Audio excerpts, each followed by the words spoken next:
नमस्कार, जय जोहार। क्या आप भी गवर्नमेंट एग्जाम्स की तैयारी करना चाहते हैं? क्या आप भी मेमोरी टेक्निक्स और ट्रिक्स के जरिए बहुत ही कम समय में स्मार्ट स्टडी करना चाहते हैं? क्या आप चाहते हैं कि सीजी व्यापम टॉपर आपको पढ़ाए? तो डाउनलोड करिए योगेंद्र साहू क्लासेस ऐप। यहाँ 10 से अधिक गवर्नमेंट एग्जाम्स क्रैक करने वाले और सीजी व्यापम टॉप करने वाले योगेंद्र सर CGPSC और सीजी व्यापम के अंतर्गत होने वाले सभी एग्जाम्स की तैयारी कराएं। तो डाउनलोड करिए Yogendra Sahu classes app to be the best, learn from the best.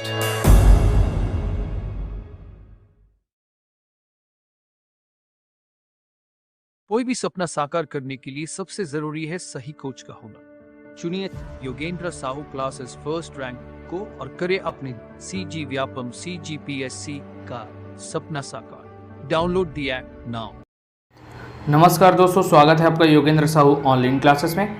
पिछले क्लास में हमने बिंबाजी भोसले से संबंधित कुछ पॉइंट देखे थे, जिनकी 2 वीडियोस बन चुके हैं। पहले बार में हमने बिंबाजी भोसले और उनकी जो भी प्रशासनिक सुधार के कार्य थे, स्थापत्य कला थे, इनके बारे में देखा। और उसके बाद वाले लेक्चर में हमने देखा था जो उनकी 3 पत्नियाँ थीं उनके बारे में, और साथ में ही उनकी से संबंधित और कुछ मुख्य पॉइंट्स। आज हम बिंबाजी के समय में जो प्रमुख पदाधिकारी कौन कौन थे उनके बारे में देखेंगे। साथ ही उनका छत्तीसगढ़ के क्षेत्रों में जो जमींदार थे उनके साथ उनका संबंध कैसा था, इस बारे में देखेंगे। ठीक है, तो शुरू करते हैं। तो जो प्रमुख अधिकारी है बिंबाजी भोसले के समय में, उस समय में कौन कौन से थे ये देखेंगे। अलग अलग उनका नाम है और उनका कार्य क्या क्या होता था। तो जिस समय बिंबाजी भोसले नागपुर से रतनपुर आए, उस समय प्रशासन कार्य के लिए वह अपने साथ कुछ अनुभवी व्यक्तियों को भी लेकर आया था, जिसमें कुछ महत्वपूर्ण व्यक्तियों के नाम निम्नलिखित है। तो जब ये शासन करने के लिए छत्तीसगढ़ क्षेत्र में आता है, तो अपने साथ में जो नागपुर क्षेत्र में जो भी प्रशासनिक कार्यों के अच्छे ज्ञाता थे, अच्छे अनुभव रखते थे, उन लोग को भी अपने साथ लेकर आता है। उनके नाम क्या क्या थे ये देखते हैं, और वो कौन कौन से विभाग से संबंधित थे वो भी देखते चलते हैं। तो पहले थे घोड़ो महादेव। घोड़ो महादेव यह राज्य का प्रमुख प्रशासकीय अधिकारी या व्यवस्थापक होता था। कौन होता था? प्रमुख प्रशासकीय अधिकारी या फिर व्यवस्थापक। ठीक है, तो घोड़ो महादेव का नाम याद रखना है। फिर देखेंगे दूसरा कृष्ण भट्ट उपाध्याय। कृष्ण भट्ट उपाध्याय तो रियाज पंडित, तो आप देखेंगे अधिकतर सरनेम अगर आपको पता होगा, चतुर्वेदी, द्विवेदी, उपाध्याय, ये सब क्या पंडितों का नाम होता है, पंडितों के सरनेम होते हैं। तो उपाध्याय से रिलेट कर सकते हैं आप राज पंडित। कृष्ण भट्ट उपाध्याय राज पंडित थे। ठीक है, कृष्ण जी के भक्त ऐसे करके राज पंडित थे, पंडित थे। फिर मसार निल्हे या फिर मसारिल्हे, ये कौन थे? तो सह सलाहकार होते थे। किसके होते थे? तो घोड़ो महादेव के होते थे। घोड़ो महादेव के किसके होते थे? घोड़ो महादेव के। तो घोड़ो महादेव, और उसे सलाह मशवरा करना पड़ता ना, सलाह मशवरा। तो सलाह मशवरा से सलाहकार, मशवरा से मशार करना। ठीक है, तो ये रिलेट हो जाएगा सलाह मशवरा किसके लिए? घोड़ो महादेव से सलाह मशवरा करेंगे। तो मसार नील सलाह सह सलाहकार होता था किसका? घोड़ो महादेव का। ठीक है, राजभट्ट उपाध्याय राज पंडित नाम से क्लियर है। फिर रामचंद्र बख्शी, तो बख्शी अंतिम में आ रहा है, उसको पक्षी से रिलेट करना। पक्षी अधिकतर देखना बड़े बड़े घरों में, बिल्डिंगों में रहते हैं। तो उस समय तो बड़े बड़े घर नहीं होते थे, किले होते थे। तो किले का प्रमुख कौन होगा? रामचंद्र बख्शी। वहाँ से पक्षी किले में रहते हैं, तो किले का प्रमुख रामचंद्र बख्शी। ठीक, की प्रमुख या किला प्रमुख रामचंद्र बख्शी। ठीक, फिर माधव रामचंद्र मजूमदार। तो माधव रामचंद्र मजूमदार ये लेखा विभाग से संबंधित थे, लेखा विभाग से संबंधित थे मजूमदार। ठीक, फिर कृष्णा जी मोहिते कौन थे? तो राजस्व विभाग से संबंधित थे। अब इसको कैसे रिलेट करना है? तो जो राजस्व मतलब धन संपदा से संबंधित होता है, और धन संपदा से सब क्या होते हैं? मोहित होते हैं ना, तो वहाँ से रिलेट करेंगे। राजस्व से मोहित हो गया तो मोहिते, तो कृष्णा जी मोहिते राजस्व विभाग से संबंधित है। ठीक है, मजूमदार लेखा विभाग से है। फिर महमूद खां ये शासन से संबंधित है। महमूद खां शासन में। कादर खां सेना विभाग में। नीलू पंडित सेनापति थे। ये बहुत ही इंपॉर्टेंट है, इनका नाम याद रखना है आपको। नीलू पंडित सेनापति, ये अभी आगे चल के इनके बारे में, और मतलब पिछले में तो हमने देखा था जब काकतीय वंश पढ़े तो वहाँ नीलू पंडित का नाम आया था, इन्होंने किस प्रकार आक्रमण किया था लेकिन विफल रहा था। तो आगे भी इनका नाम आएगा। नीलू पंडित को याद रखना, सेनापति थे किसके? बिंबाजी भोसले के। फिर पांडुरंग, जिसे महाड़ी भी बोला जाता था, जो सर सेनापति या सैन्य विभाग का होता था। अब सेना विभाग से संबंधित कौन था? कादर खां था। शासन में संबंधित कौन था? तो महमूद खां था। लेकिन सर सेनापति या सैन्य विभाग से बोला जाए तो ये पांडुरंग था, ये भी याद रखना। ठीक है, सेनापति नीलू पंडित हो गया, फिर पांडुरंग सर सेनापति या सैन्य विभाग। ठीक है, तो इतने आपको नाम याद रखने हैं। घोड़ो महादेव सबसे प्रमुख अधिकारी कृष्ण भट्ट उपाध्याय, उपाध्याय नाम में आ रहा है तो राज पंडित। सलाह मशवरा करना पड़ता है तो सह सलाहकार। घोड़ो महादेव का मशार नील है। रामचंद्र पक्षी बख्शी, बख्शी आ रहा है, बख्शी पक्षी से रिलेट करके किले में रहता तो की प्रमुख। रामचंद्र मजूमदार लेखा प्रमुख था। कृष्णा जी मोहिते राजस्व से मोहित हो जाते हैं तो राजस्व विभाग। महमूद खां और कादर खां, एक शासन में और एक सेना में। शासन के अंतर्गत सेना आती है तो महमूद खां फिर कादर खां। ठीक है, फिर नीलू पंडित सेनापति, इंपॉर्टेंट नाम है, याद होगा ही। अगर आपने काकतीय वंश से संबंधित हमारे लेक्चर्स देखेंगे तो हाँ इनका नाम आता है, आपने देखा ही होगा। ठीक है, दलपत राव के समय में। फिर पांडुरंग, पांडुरंग के समय आता है सर सेनापति, सैन्य विभाग से संबंधित था, महाड़िक। ठीक है, तो ये आपको याद रखना है। बिंबा जी ने छत्तीसगढ़ में प्रारंभ में सत्ता का संचालन नीलकंठ के माध्यम से किया था, नीलकंठ के माध्यम से किया था। ठीक है, पहले बिंबा जी ने स्वयं शासन नहीं किया, कुछ समय तक उन्हें बाहर रहे। उनके बाद नीलकंठ के द्वारा यहाँ एक अपने प्रणेता के रूप में या फिर अपना क्या बोलना चाहिए कि उनको खुद को मतलब खुद के प्रणेता थे, उनके जगह वो यहाँ आकर शासन करते थे। मुझे सही टर्म नहीं मिल पा रहा है, तो वो नीलकंठ के माध्यम से यहाँ शासन करनी थी, ये आपको याद रखना है। ठीक है, कुछ समय तक के लिए। तो ये उनके समय के प्रमुख अधिकारी हो गए।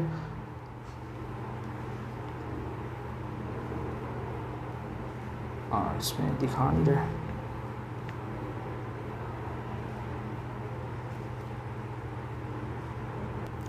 माफ कीजिएगा, थोड़ा सा प्रॉब्लम आ गया था पीडीएफ में। कंटिन्यू करते हैं। तो बिंबा जी ने छत्तीसगढ़ में सत्ता का संचालन कुछ समय के लिए नीलकंठ के माध्यम से किया था, ये भी आपको याद रखना है। ठीक, उनके प्रमुख अधिकारी हो गए। अब हम आगे देखेंगे जमींदारों के साथ उनका संबंध कैसा रहा था। किसका? बिंबा जी भोसले का। तो जमींदारों के साथ बिंबा जी भोसले के अच्छे संबंध थे, किंतु जो जमींदार टकोली अदा करने में आनाकानी करते थे और समझौते को नहीं मानते थे, उनका कठोरतापूर्वक दमन किया गया। तो आगे हम देखेंगे टोटल 9 से 10 आपके जमींदारी क्षेत्र आएंगे, जिनके साथ उनके कुछ के साथ संबंध बहुत ही मधुर थे और कुछ के साथ उन्हें रौद्र रूप दिखाना पड़ा, या फिर बोल सकते हैं कि सैन्य साहस, सैन्य शक्ति का प्रदर्शन उनको करना पड़ा था अपनी बातों को मनवाने के लिए, संधि को मनवाने के लिए। तो वो आपको याद रखना पड़ेगा। ठीक, और ये रूप क्यों अपनाना पड़ता था? तो जमींदार जो रहते थे टकोली देने से मना कर देते थे, या फिर खुद को उनको लगता था कि हम वहाँ के खुद के स्वयं शासक बन गए, अब हम मराठों के अधीन नहीं रहेंगे, ऐसा कुछ उनका सोचना रहता था। इस वजह से वो कुछ समय के लिए टकोली देना बंद कर देते थे, और वही उनके बीच फिर विद्रोह का कारण बन जाता था। तो हम देखेंगे फिर जमींदारों के अतिरिक्त मामलों में संबंधित जमींदार को स्वायत्तता प्राप्त थी। जो जमींदार होते थे जिस क्षेत्र में वो जमींदारी कर रहे हैं, तो उनके अंतर्गत आने वाले जितने भी गाँव पड़ेंगे, शहर पड़ेंगे, जो भी कस्बे पड़ेंगे, वहाँ के मामलों को खुद जमींदार देखता था, उसको इतनी छूट प्राप्त थी, इतनी स्वायत्तता प्राप्त थी। ठीक है, फिर छत्तीसगढ़ के प्रमुख 32 जमींदार में से 68,721 रुपये की टकोली प्राप्त होती थी। 32 जमींदार थे टोटल छत्तीसगढ़ में, वहाँ से 68,721 रुपये की राजस्व प्राप्त होती थी प्रति वर्ष। अब उनमें जो प्रमुख जमींदारी है, 9 से 10 जो जमींदारी है, उनके बारे में हम देखेंगे। ठीक है, तो पहला है धमधा जमींदारी, आपको देखना है। तो यहाँ के जमींदार ने विद्रोह किया और कालांतर में 1781 में बिंबा जी भोसले ने आक्रमण के डर से जल समाधि कर प्राण त्याग दिया था। अब क्या होता है, जो धमधा का जमींदार था, इन 32 जमींदारों में एक जमींदार था कौन? धमधा का। ये जो धमधा का जमींदार होता है वो टकोली देने से मना कर देता है। ठीक है, तो इस टकोली की वजह से क्या करता है कि बिंबा जी भोसले उसको बार बार बोलता है कि अब टकोली पटाइए, बट वो देने से इनकार करते रहता है। तो ऐसे केस में क्या करता है, बिंबा जी स्वयं जाता है उनके पास सेना लेके, और फिर ये जो धमधा का जमींदार रहता है वो बिंबा जी के भोसले के डर से वो स्वयं को, जो जिस किले में वो रहता था उस किले में खुद को बंद कर लेता है, और जब जानकारी मिलती है कि वो इस किले तक भी पहुंच गया है, तो वहीं जो अंदर में तालाब या कुंड रहता है उसमें जाकर ये जल समाधि ले लेता है, ये और इसकी पत्नी। ठीक है, जल समाधि धारण कर लेता है। तो ये इंपॉर्टेंट है, धमधा का जमींदार आपको याद रखना है क्योंकि पूछा जाएगा कि ऐसा कौन सा जमींदार था जिसने बिंबा जी भोसले के डर से जल समाधि ले ली थी? तो धमधा का जमींदार। ठीक है, तो धमधा जमींदारी बहुत ही इंपॉर्टेंट है, याद रखना है आपको। धमधा जमींदारी का जमींदार राजस्व या टकोली नहीं देते रहता है, तो बिंबा जी भोसले उस पर आक्रमण करता है, कब? 1781 में, और फिर वो उनके डर से जल समाधि ले लेता है, ये याद रखना है। ठीक, धमधा हो गया। फिर खैरागढ़ आपको याद रखना है, खैरागढ़ की जमींदारी। खैरागढ़ जमींदारी जो थी, यह संभवतः यहाँ का जमींदार टकोली देने में आनाकानी करता था, इस कारण टकोली की दर उच्च कर दी गई थी। तो पूछा जाएगा आपको कि सबसे ज़्यादा टकोली कौन पे करता था, कौन देता था? तो सर्वाधिक टकोली देता था खैरागढ़। खैरागढ़ जमींदारी जो थी वो सर्वाधिक टकोली देते थे। खैरागढ़ जमींदारी सर्वाधिक 24,000 रुपये की टकोली प्राप्त होती थी। जो 68,721 रुपये की टकोली जो बिम्बाजी भोसले को प्राप्त हो रही थी इन जमींदारियों से, 32 जमींदारियों से, उसमें से अकेले 24,000 रुपये की टकोली खैरागढ़ जमींदारी से प्राप्त होती थी।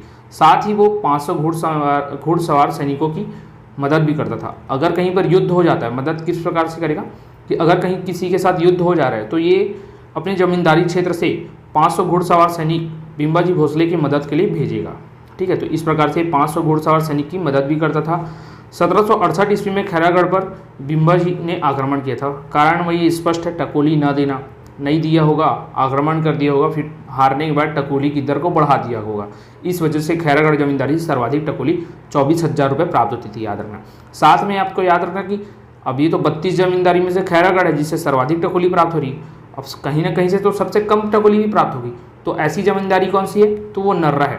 तो आपको याद रखना है कि नर्रा क्षेत्र से सबसे कम टकोली प्राप्त होती थी। कितना? तो 50 रुपये। 50 रुपये नर्रा क्षेत्र से प्राप्त होती थी और सर्वाधिक 24,000 रुपये खैरागढ़ क्षेत्र से प्राप्त होती थी। ठीक है, फिर आगे आएगा कांकेर। कांकेर यहाँ का जो राजा था वो ठीक था, यहाँ कुछ भी दिक्कत नहीं होती टकोलियों के लिए प्राप्त करने में। लेकिन ये क्या करते थे कि कांकेर क्षेत्र से टकोली ना लेकर सैन्य सहायता प्राप्त करते थे। सैन्य सहायता कैसे? जैसे कि अभी देखा हमने खैरागढ़ में 500 घुड़सवार सैनिक की मदद करता था, तो वो तो आनाकानी किया था तो उसके ऊपर लादा गया है, इस तरीके से था। लादा क्या गया है कि टकोली भी दोगे, सैन्य सहायता भी दोगे। लेकिन कांकेर की जमींदारी से ऐसा नहीं था, यहाँ टकोली ना लेकर ये सैन्य सहायता प्राप्त करते थे। सैन्य सहायता के रूप में क्या कि 500 घुड़सवार सैनिकों का सहायता प्राप्त करते थे। 500 घुड़सवार सैनिक, और बोला भी जाता है कि 200 पैदल सैनिकों की भी सहायता देते थे करके। ठीक, तो 500 घुड़सवार सैनिक को आपको मुख्यतः याद रखना है। ठीक, अब कांकेर क्षेत्र जो है बस्तर क्षेत्र में आता है, तो संभवतः बस्तर क्षेत्र में नियंत्रण के लिए इनसे टकोली नहीं लेते थे। अब इनको बस्तर क्षेत्र में एंट्री चाहिए थी। जो बिम्बाजी भोसले रहता है उनका शासन कहाँ तक रहता है? रतनपुर रायपुर क्षेत्र तक रहता है। इधर जो बस्तर वाले क्षेत्र उधर तो काकतीय वंश के लोग शासन करते रहते हैं। अब इस काकतीय वंश में के समय ये नीलू पंडित को भेजकर भी आक्रमण करता है, लेकिन कुछ फर्क नहीं पड़ता, हार कर वापस आ जाते हैं, हमने देखा है काकतीय वंश में।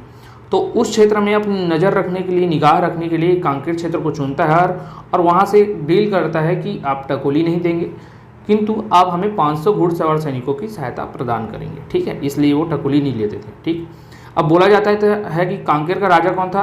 तो धीरज सिंह था, राजा धीरज सिंह था। और इसके अंतर्गत सिहावा तालुका जो धमतरी क्षेत्र में है, तो सिहावा तालुका कांकेर की ही अधीन थी। सिहावा तालुका कांकेर के अधीन थी। ठीक है, तालुका क्या होता है? एक छोटा क्षेत्र होता है।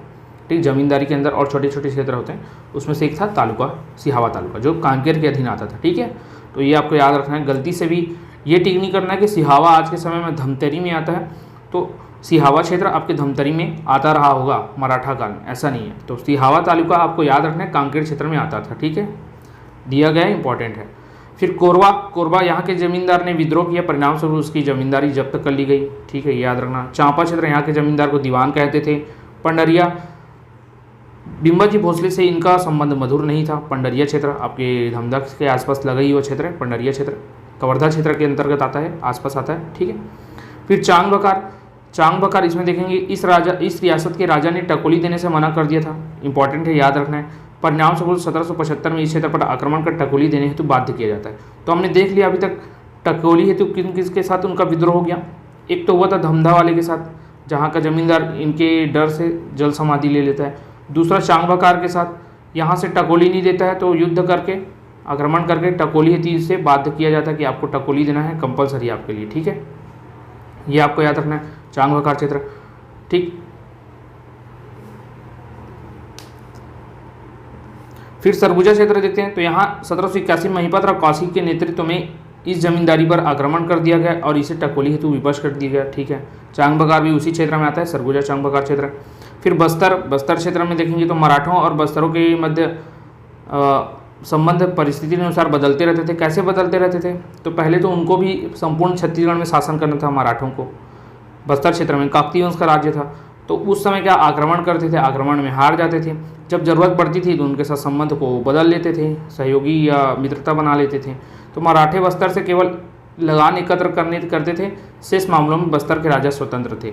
ठीक, और ये कब की बात है, तो ये आगे चल कर आएगा, अभी तत्कालिक रूप से ऐसा नहीं है, आगे चल कर ऐसा होने लग जाता है कि वहाँ के जो शासक हैं, जो आपके दरियादेव के बाद से, वो 59,000 लगभग 59,000 रुपये का टकोली देना चालू कर देते हैं। एक कोटपाड़ की संधि हुई रहती है उसके तहत।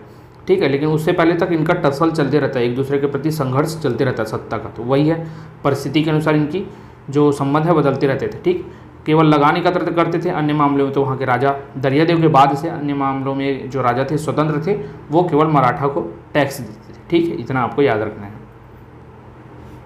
फिर ये था आपके 9 जो जमींदारी इंपॉर्टेंट है, और नर्रा को मिलाकर 10 की सबसे ज़्यादा टकोली खैरागढ़ से 24,000, सबसे कम नर्रा से 50 रुपये। धमधा के जमींदार ने जब टकोली देने से मना किया, आक्रमण करने पर जल समाधि ले लिया।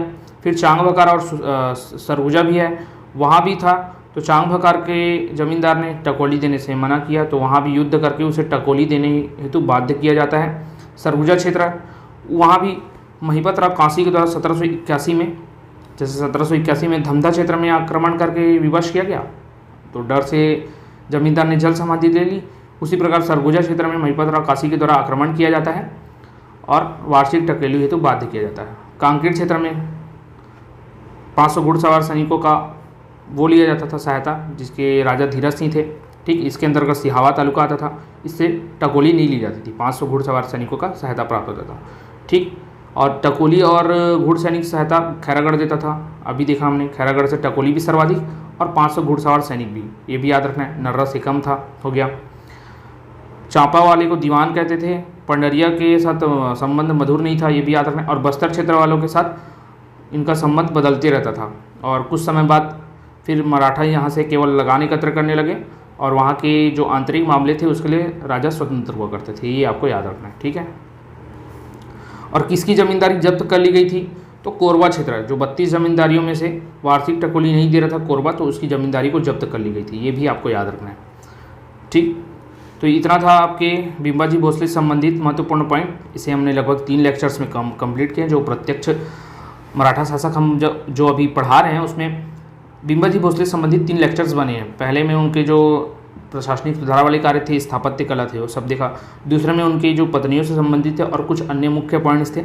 और तीसरे में आज हमने उनके जो प्रमुख अधिकारी हुआ करते थे, प्रशासनिक अधिकारी, और जो जमींदारी क्षेत्र है वहाँ उनसे के साथ कैसा संबंध था, इस बारे में देखा है। तो सभी वीडियो इंपॉर्टेंट है। बिम्बाजी भोसले के शासनकाल से संबंधित क्वेश्चंस प्रायः पूछे जाते हैं, हर एग्ज़ाम में आते हैं, आपको याद रखते चलना है। ठीक है, तो तीनों वीडियो को 1 से 2 बार जरूर देखिएगा ताकि आपको अच्छे से याद हो जाए। यहाँ पर कुछ विशेष पॉइंट दिया है, ये भी कवर करा देता हूँ मैं।